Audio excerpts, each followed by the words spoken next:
Elon Musk controls the world with his tweets, and he just added $36 billion to his net worth in just one day. Here's how he did it.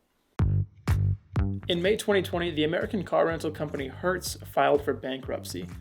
Even before the pandemic, when everything shut down and people stopped renting cars, Hertz was a company that was saddled with debt. They were having trouble making payments, and if they didn't change something within their business model, they were probably headed towards bankruptcy anyway, and the pandemic just sped that up. A lot of people misunderstand what bankruptcy is, though. When a company goes bankrupt, that doesn't necessarily mean that they are disappearing forever and that they will no longer be doing business and that you'll never hear of them again. Typically, with a large company, they get bought out by other investors or some other company, and maybe they get brought under the wing of that other company, or these other investors try to restructure the company. And so they buy out the assets, the rights to the name, all intellectual property, and really everything that that company owned.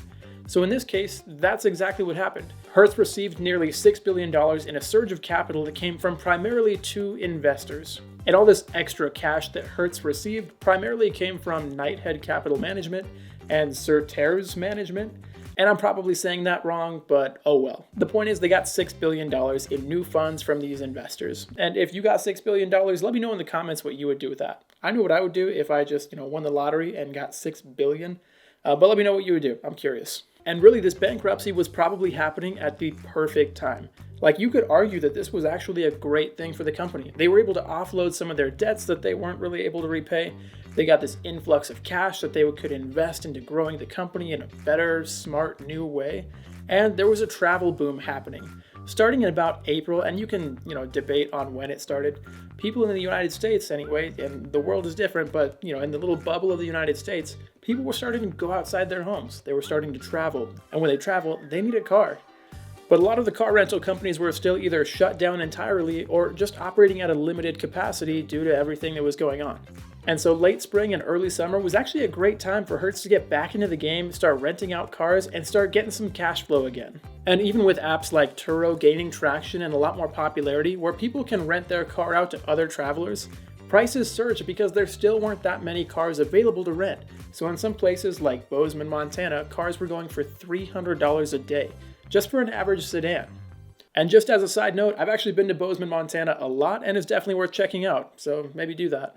Anyway, after a restructuring of the company and getting a brand new board of directors, Hertz has taken an aggressive stance on bringing electric vehicles into their fleet. In fact, you could even say that they're rebranding themselves to be the electric vehicle car rental company.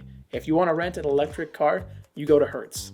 That's kind of the idea that they're going with right now with a lot of their marketing. In fact, Hertz was first offering electric vehicles to customers in 2011, so they were pretty early to the game in that respect.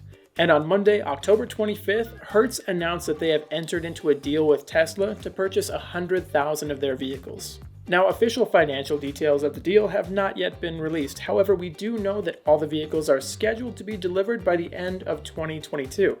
And according to Elon's tweets, Hertz did not receive a discount for their bulk purchase. In fact, no one gets a discount at Tesla. Elon Musk has said himself that he pays full price for the cars, and I've actually got a buddy who works at Tesla.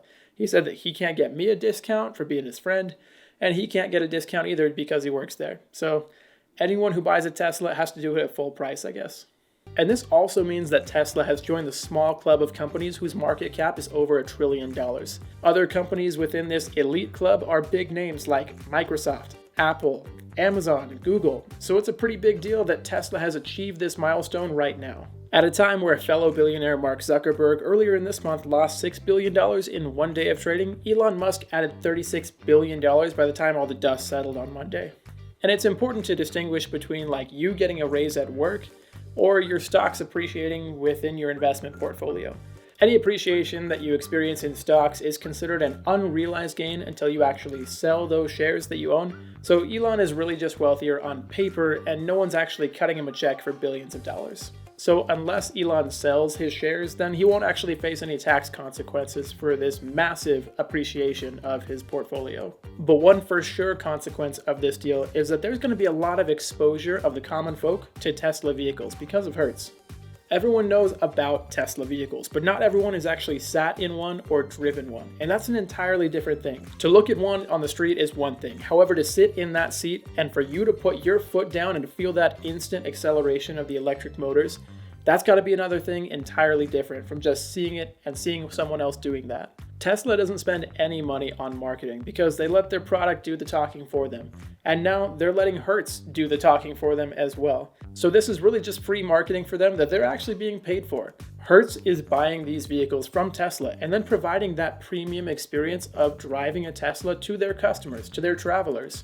And you know that some of these people, after getting home from their vacations, they're going to be in the market for a new car. And then they're going to remember, you know what, that Tesla that we drove on vacation, it was pretty sweet. We should go test drive one. Let's go check out another model and maybe we should buy one.